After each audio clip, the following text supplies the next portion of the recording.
नमस्कार। अगले हफ्ते की तैयारी देख रहे हैं आप। मैं हूं आपके साथ प्रशांत पांडे। एक ऐसा शो जहां पर हम आने वाले कल यानी अगले हफ्ते की आपकी विशेष तैयारी कराते हैं। आज के बाजार का पूरा ब्यौरा देते हैं। पूरे हफ्ते बाजार की चाल किस तरह से रही है, क्या सेक्टर जो रहे हैं जिन्होंने रफ्तार दिखाई है, कहाँ नज़र रखनी चाहिए, ये अपने दिग्गज एक्सपर्ट के ज़रिए हम जानते हैं। इसके अलावा आपकी जो शिकायत रहती थी कि अगले हफ्ते की तैयारी में हम आपके सवालों को नहीं शामिल करते थे, वो शिकायत भी हमने कुछ हफ्तों से दूर कर दी है। तो YouTube पर आप अपने सवाल हम तक पहुंचाइए और YouTube के ही सवाल हम इस शो में लेते हैं। यानी आज जो आप सवाल पूछेंगे उसका जवाब सोमवार को दिया जाएगा, क्योंकि शनिवार रविवार बाजार बंद रहेंगे। तो आप सोमवार को जब आपसे मुलाकात होगी तो आज जो आप सवाल पूछ रहे हैं वो हम जवाब देंगे। YouTube पर आप कमेंट कीजिए और YouTube पर कमेंट करते वक्त याद रखिए अपना और अपने शहर का नाम, किस भाव पे आपने शेयर लिया हुआ है, कितनी क्वांटिटी में लिया है और इसके साथ ही आपका नजरिया क्या है, शॉर्ट टर्म का या लॉन्ग टर्म का, ये जरूर बताइए और हम उन सवालों को अपनी चर्चा में शामिल करेंगे। आज आपको खास तरीके से मार्गदर्शन देने के लिए हमारे साथ जुड़ रहे हैं JM फाइनेंशियल के अक्षय भागवत साहब। अक्षय, बहुत बहुत शुक्रिया अपना कीमती समय देने के लिए। और चर्चा की मैं शुरुआत करूं तो जरा बाजार का ब्यौरा एक बार दे देता हूं। तो आज की अगर हम बाजार को देखें तो जाहिर सी बात है कि आज बाजार में हमें गिरावट देखने को मिली। जी हां, आज बाजार अगर निफ्टी की हम बात करें तो यहां पर आप देखिए लगभग 200 अंकों से ज्यादा की गिरावट नजर आई, 24,000 के पास क्लोजिंग हुई। बैंक निफ्टी की बात करें तो यहां लगभग 537 अंक टूटकर 54,650 के आसपास जो है वो बैंक निफ्टी ने क्लोजिंग ली। आज के बाजार की अगर हम एडवांस डिक्लाइन रेशियो को आपके सामने रखें तो 358 शेयर ऐसे थे जो कि हरे निशान में नजर आए। जी हां, मार्केट ब्रेथ अगर लेकर आप आए तो देखिए मात्र 358 शेयर ऐसे थे जो कि हरे निशान में कारोबार करते नजर आए। 2358 शेयर ऐसे थे जो आज लाल निशान में नजर आए। तो चलिए अब जरा हफ्ते के बाजार का डेटा भी आपके सामने रखते हैं, यानी दिस वीक मार्केट क्या आंकड़े कहते हैं। तो दिस वीक मार्केट की प्लेट अगर आप देख पा रहे हैं तो आप देखिए निफ्टी जो है वो यहां पर लगभग 0.5% जो है वो रिटर्न निफ्टी ने दिया। इसके अलावा अगर हम बैंक निफ्टी की बात करें तो यहां भी 0.5% का इस हफ्ते रिटर्न देखने को मिला। मिड कैप अगर हम ब्रॉडर मार्केट में जाएं तो निफ्टी मिड कैप लगभग 1.5% का रिटर्न देता नजर आया, तो निफ्टी स्मॉल कैप में 0.7% का रिटर्न दिया। इसके अलावा अगर हम सेक्टर स्पेसिफिक बात करें तो आईटी की बात करें तो आईटी ने लगभग 6.5% का रिटर्न दिया। एफएमसीजी की अगर हम बात करें तो यहां पर हमने साफ तौर पर देखा कि एक रेंज में ही रहा, नेगेटिव रिटर्न यहां नजर आया 0.3% का। इसके अलावा रियल्टी पॉकेट्स में देखें तो लगभग 1.5% का पॉजिटिव रिटर्न रहा। और वहीं निफ्टी एनर्जी की अगर हम बात करें तो यहां पर 0.3% का पॉजिटिव रिटर्न नजर आया। चलिए कुछ और पॉकेट्स की बात करते हैं, मेटल की बात कर लेते हैं। तो निफ्टी मेटल लगभग 1% का पॉजिटिव रिटर्न यहां पर देखने को मिला। ऑटो की अगर हम बात करें तो ऑटो में 2.7% का पॉजिटिव रिटर्न देखने को मिला। पीएसयू बैंक का जो रहे फ्लैट ही रहे। निफ्टी फार्मा में 1.5% का पॉजिटिव रिटर्न देखने को मिला। तो ये था बाजार का पूरा ब्यौरा और इस बाजार के पूरे ब्यौरे के साथ अब हम अक्षय के पास जाते हैं। अक्षय, बाजार को अगर हम देखें तो जाहिर सी बात है कि जो जियोपॉलिटिकल टेंशन साफ तौर पर है उसका इंपैक्ट हमें देखने को मिल रहा है। एक अच्छी खासी रैली बाजार ने दिखाई थी, वहां से कंसोलिडेशन फेज में तो जा ही चुका था, लेकिन अब जिस तरह से कश्मीर इशू पर अब टेंशन बढ़ रही है, ग्लोबल उथल पुथल भी नजर आएगी, इन सब की का प्रेशर हम साफ तौर पर देख रहे हैं। बैंकिंग शेयरों में अच्छी खासी मुनाफा वसूली हमें देखने को मिली है। इन सब के बीच में जरा बताइए कि कैसे उतरे अब अगले हफ्ते जब बाजार में लोग आएंगे, निफ्टी और बैंक निफ्टी में खासतौर पर राय दीजिए। जी, तो सबसे पहले गुड आफ्टरनून प्रशांत जी। देखिए आज वोलेटिलिटी इंडेक्स आपको देखना जरूरी है क्योंकि 5% प्लस ऊपर था वोलेटिलिटी इंडेक्स। उसका मतलब है कि क्लियरली आज बाजार में काफी फियर था और उसके चलते आपको वोलेटिलिटी दिखी। बहुत दिनों के बाद काफी सुबह के सेशन में हमने निफ्टी में एक सेलिंग का दबाव देखा। बैंकिंग शेयरों में भी पहले दिन ऑफ न्यू सीरीज, जो मई सीरीज आज से स्टार्ट हुई, उसमें काफी बिकवाली का प्रेशर दिखा।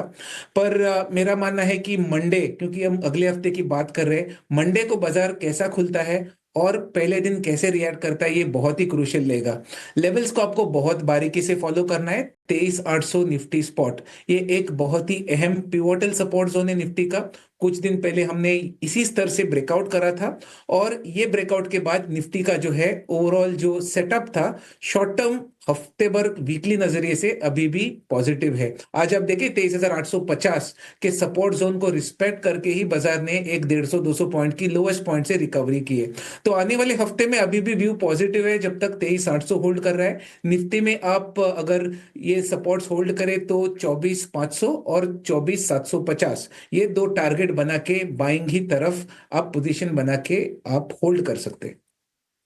ठीक है, तो ये है राय इस वक्त आती हुई। अक्षय, मैं ज़रा ख़ास तौर पे अब जिस सेक्टर की बात करना चाहता हूं वो है आईटी। जिस तरह का गेन साफ तौर पर नज़र आया तनाव कम होते ही, वो साफ तौर पर नज़र आता है कि एक स्ट्रेंथ लौटी है इस पॉकेट में। निफ्टी आईटी पर अगर रणनीति रखनी हो तो अगले हफ्ते आपकी क्या रहेगी? अभी तो हम ये मान के चल रहे हैं कि टैरिफ की टेंशन कायम है, थोड़ी बहुत ग्लोबल उथल पुथल नज़र आएगी।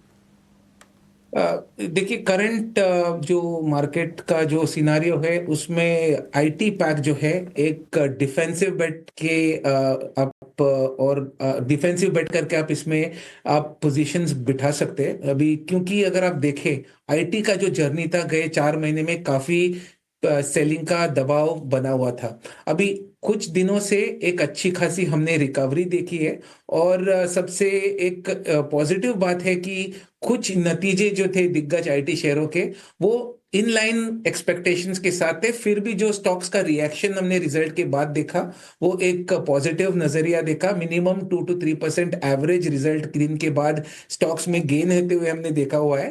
तो मेरी राय रहेगी कि आपको आईटी क्षेत्र में आप शॉर्ट टर्म ट्रेडिंग के लिए बाइंग के पोजीशंस बना सकते हैं। अभी इसमें अगर आप स्टॉक्स को चुनना चाहते हैं तो Tech Mahindra, HCL Tech, Dixon Technologies और टीसीएस, ये 4 शेयर ऐसे हैं जिनके शॉर्ट टर्म टेक्निकल सेटअप्स बहुत ही उम्दा है, पॉजिटिव है, और ट्रेडिंग के नजरिए से इजिली इनमें आप शॉर्ट टर्म 2 to 3% वाली गेन्स टारगेट कर सकते हैं।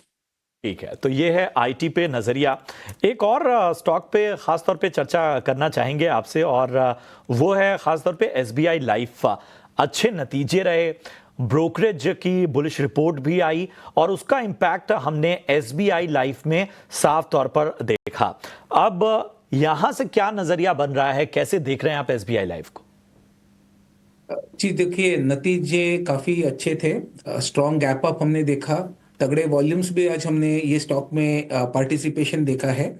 और जो एक पॉजिटिव डेवलपमेंट है कि डिस्पाइट खुलने के बाद थोड़ी सी मुनाफा वसूली का प्रेशर हमने स्टॉक में देखा है। एक जो रेंज का दौर चल रहा है स्टॉक में उसको स्टॉक ने बहुत सक्सेसफुली आज पार करा है। तो 1550 जो एक रेजिस्टेंस जोन था, इस जोन को स्टॉक ने बहुत आसानी से ब्रेकआउट करा है।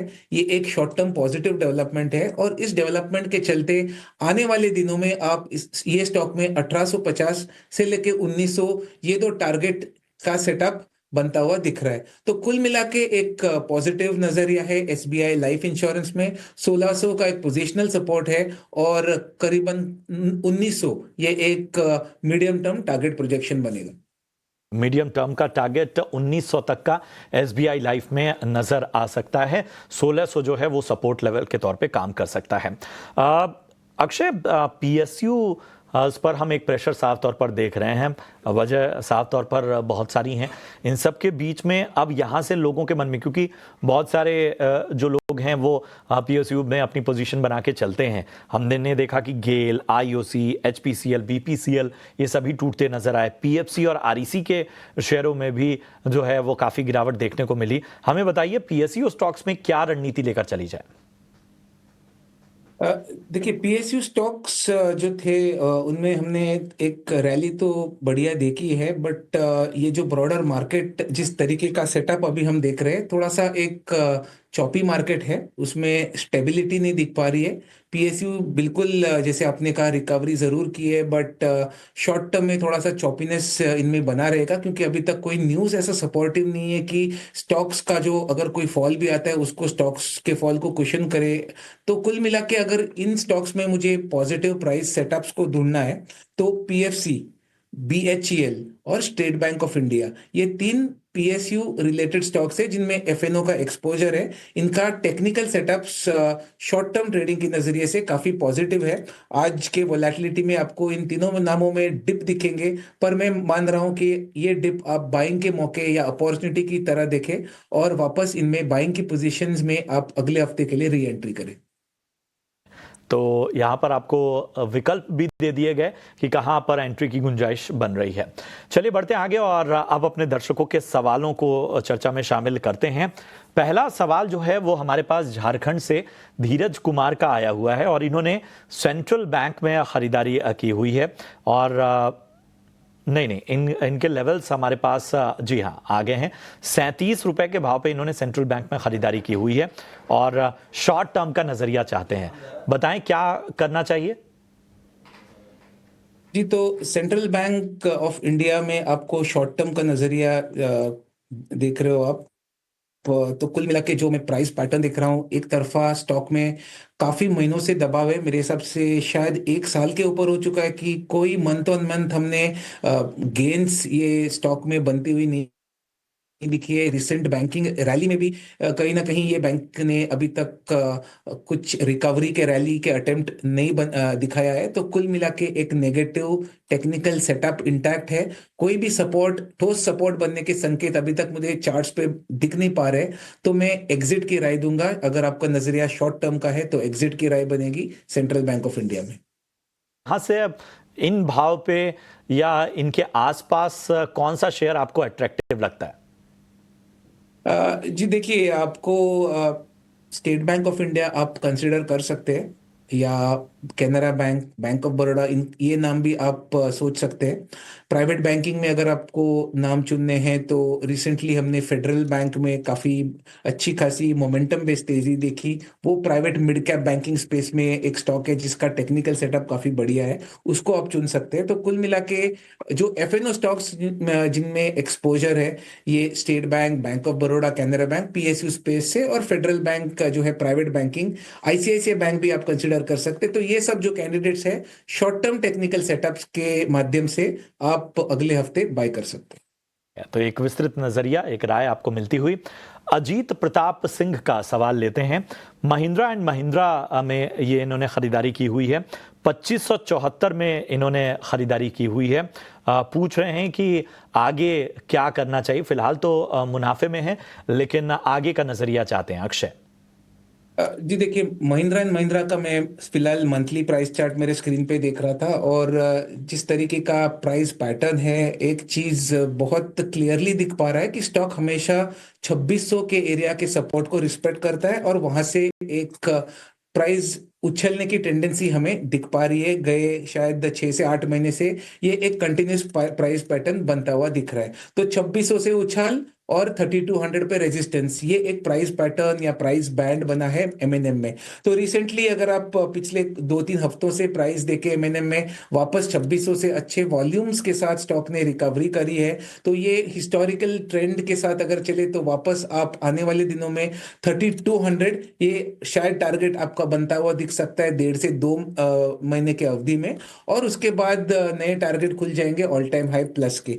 तो बने रहने की सलाह है। शॉर्ट टर्म के टारगेट्स का प्रोजेक्शन है 3200, लॉन्ग टर्म के लिए होल्ड करने की राय रहेगी। लॉन्ग टर्म के लिए होल्ड करने की राय, फिलहाल बने रहने की आपको शॉर्ट टर्म के नजरिए से भी राय मिलती हुई। बढ़ते हैं आगे। मोहम्मद असलम ने जोमेटो यानी एटर्नल लिमिटेड जो अब हो चुका है उस पर राय जाननी चाहिए। मैं एक बार बाइंग प्राइस बता देता हूं अक्षय। इनके पास 150 शेयर हैं, 214 की इनकी खरीदारी है। आगे की रणनीति जानना चाहते हैं। जी देखिए, इटर्नल में अगर आप रणनीति बना रहे हो तो मेरे हिसाब से समय देना बहुत जरूरी है, क्योंकि इसका अगर आप प्राइस एक्शन देखें तो करीबन मेरे हिसाब से 2 से 3 महीने हो चुके हैं कि स्टॉक एक रेंज के दायरे में फंसा है, और जो थोड़ी सी बिकवाली का प्रेशर हमने बनते हुए देखा था जनवरी से, तो उसके बाद थोड़ी सी जो है मोमेंटम स्टॉक में ऑफ हो चुकी है। पर लॉन्गर टर्म स्टॉक का ट्रेंड बहुत ही बढ़िया है। अभी भी कोई भी स्टॉक में मुझे दिक्कत या रिवर्सल या डाउनसाइड की मेजर संकेत नहीं दिख पा रहे। इनफैक्ट मेरा मेरा मानना है कि शायद शॉर्ट टर्म एक आध 2 महीने में ये रेंज का जो दौर है चलता रहेगा, बट इवेंचुअली जो प्राइस सेटअप है मैं एक्सपेक्ट कर रहा हूँ कि 3 से 6 महीने की अवधि में आपको स्टॉक 280 से 300 ये स्तर ऊपर में छूता हुआ दिखेगा, और उसके ऊपर भी लॉन्गर टर्म इन्वेस्टमेंट होराइजन से टारगेट्स खुल जाएंगे। तो लॉन्गर टर्म से बने रहे, अगर आपका नजरिया 6 महीने का है तो आपके लिए टारगेट बनता हुआ दिख रहा है मुझे 280 से 300, और कुल मिला के 180 एक स्ट्रॉन्ग सपोर्ट जोन है। तो ये है राय इस वक्त एटर्नल लिमिटेड पर आपको मिलती हुई। विकास कुमार का सवाल लेते हैं, जियो फिनांस पर विकास को राय जाननी है। एक बार बाइंग प्राइस देख लेते हैं। इनके पास 3000 शेयर हैं और 350 के स्तर पर, ऊपरी स्तरों पर इनकी खरीदारी है। अच्छा खासा नुकसान यहाँ अक्षय इनको होता हुआ जियो फिनांस में, बताइए क्या राय है? देखिए, लॉन्गर टर्म ट्रेंड अभी भी थोड़ा नेगेटिव है, बट एक पॉजिटिव अगर हम ढूंढे इसे कि स्टॉक में हमेशा जिस लिस्टिंग प्राइस से पिछली बार हमने इसमें रिकवरी देखी थी, तो स्टॉक लिस्ट हुआ था करीबन 200-210 पे। उसके बाद हमने रैली देखी थी 370 तक, ये हुआ था कुछ 2022 के साल में। तो मेरे हिसाब से सिमिलर पैटर्न रिपीट होने के संकेत वापस दिख पा रहे जियो में। इस बार भी अगर कुछ हफ्ते पहले देखें 200-210 के स्तर पे काफी स्ट्रॉन्ग वॉल्यूम्स का हमने एडिशन देखा है। ये लेवल्स में वापस ट्रेंड सुधरता हुआ दिख रहा है, और जिस तरीके का सेटअप है वापस स्टॉक 340-350 तक छूता हुआ आपको दिख सकता है। पर आपको कम से कम 1 साल प्लस की होल्डिंग से ये स्टॉक में बना रहना पड़ेगा, तभी आपको ये टारगेट्स बनते हुए दिखेंगे। सवाल का नजरिया लेकर आपको यहां पर चलना होगा। अगला सवाल अकमल का लेते हैं, लखनऊ उत्तर प्रदेश से, और इनके पास कैस्ट्रोल इंडिया के शेयर हैं। 203 रुपए इनकी बाइंग प्राइस है। 3 महीने का नजरिया यहां पर जानना चाहते हैं, और साथ ही स्टॉप लॉस क्या रखें ये भी जानना चाहते हैं अक्षय। देखिए, 3 महीने का नजरिया से थोड़ा मुश्किल पड़ेगा मुझे, क्योंकि अगर मैं प्राइस नेचर देखूं तो थोड़ा सा एक डायरेक्शनलेस या चॉपी एक्शन दिख पा रहा है कैस्ट्रॉल में। तो जिस प्राइस सेटअप करंटली हम देख रहे हैं वीकली में, तो कहीं ना कहीं 170 ये बहुत ही स्ट्रॉन्ग सपोर्ट जोन है जो बचा रहेगा, बन के रहेगा। इसके नीचे तो मुझे जाता हुआ नहीं लग रहा है स्टॉक, बट रिकवरी के अटेम्प्ट्स में भी कहीं ना कहीं 225 230 ये एक रेजिस्टेंस है। तो डायरेक्शनलेस ट्रेडिंग होगी, एक तरफा किस किस जगह पहले जाएगा वो बोलना थोड़ा सा मुश्किल पड़ रहा है। बट अगर 3 से 6 महीने की आपकी होल्डिंग की कैपेसिटी है तो बने रहिए। 230 240 के स्तर आपको दिख सकते हैं, वहां पे एक बार आप एग्जिट कर जाए, ये रहेगी कैस्ट्रॉल में। तो ये है नजरिया आपको मिलता हुआ कैस्ट्रॉल इंडिया में। लवकेश सिंह हमारे अगले दर्शक हैं, विप्रो पे राय जानना चाहते हैं। विप्रो की बाइंग प्राइस फटाफट से बता दूं, 242 पे इन्होंने लिया हुआ 200 शेयर। 3 महीने का इनका भी नजरिया, काफी शॉर्ट टर्म का इस बाजार में नजरिया लेकर लोग चल रहे हैं। विप्रो पे बताइए 3 महीने का नजरिया, 242 की बाइंग अक्षय। से नतीजे तो ठीक थे, विप्रो के नतीजे आ चुके हैं, उसके बाद स्टॉक ने हल्का सा पॉजिटिव रिएक्शन भी दिखा है। और अगर आप स्टॉक की गए 3 महीने की जर्नी देखें तो 320 से लेके 225 ये लेवल स्टॉक में सेलिंग प्रेशर के चलते थोड़ी सी जो है बिकवाली दिखी थी।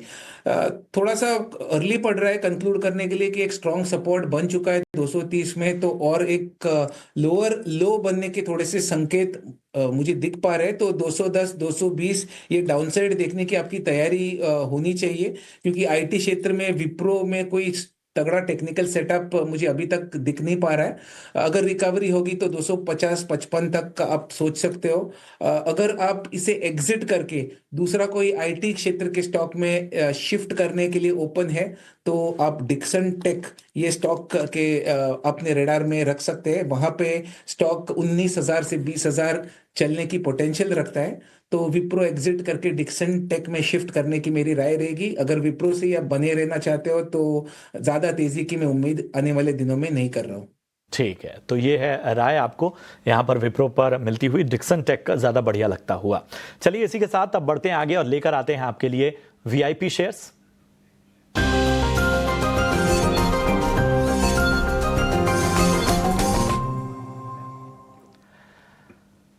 तो बताएं अक्षय, आज वीआईपी पिक के तौर पर आपकी पसंद क्या है? जी, तो थोड़ा सा मामला वोलाटाइल है। बहुत कैसे मार्केट खुलेगा सोमवार को, ये पूरे भारत के नज़रों में है, क्योंकि बहुत ही इंपॉर्टेंट पॉलिटिकल डेवलपमेंट्स हो रहे हैं, तो उसके चलते आपको बहुत बारीकी से स्टॉक्स चुनना है। तो मैंने सिर्फ एक स्टॉक चुना है जो है स्टेट बैंक ऑफ इंडिया, और ये भी ट्रेडिंग के नज़रिए से मैंने चुना है। स्टॉक ने एक टेक्निकल पॉजिटिव ब्रेकआउट दिखाया था कुछ ट्रेडिंग सेशंस पहले, जिसे हम technically inverse head and shoulder कहते हैं, और एक बुलिश पॉजिटिव पैटर्न है। गए 2 दिन के जो हल्की सी वीकनेस थी, अनसर्टेनिटी थी, उसमें दोबारा वो ब्रेकआउट के लेवल्स टेस्ट हो रहे हैं, जहां पे मैं इसे अपॉर्चुनिटी मान रहा हूं कि आपको ये बाइंग के मौके दे रहा है। तो स्टेट बैंक ऑफ इंडिया का टेक्निकल पैटर्न बहुत ही तगड़ा है। लक्ष्य आप 832 और 847 का बना के चले, और स्टॉप लॉस के माध्यम से 765 ये लेवल आप एक स्टॉप लॉस बनाए, ताकि आपका रिस्क ये ट्रेड में कंट्रोल में रहे।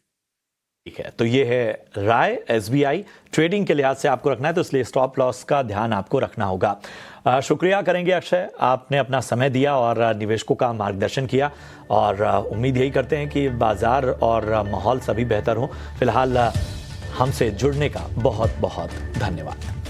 चलिए, इसी के साथ अगले हफ्ते की तैयारी। इस शो में इतना ही, लेकिन अपने सवाल आप YouTube पर पूछते रहिए। आज जो आप सवाल पूछेंगे उसके जवाब हम सोमवार के शो में देंगे, तो आप जो भी आपके सवाल हैं आप पोस्ट कीजिए, हम उनके जवाब देंगे। बहरहाल हमें दीजिए इजाजत, आप देखते रहिए ET नाउ स्वदेश। नमस्कार।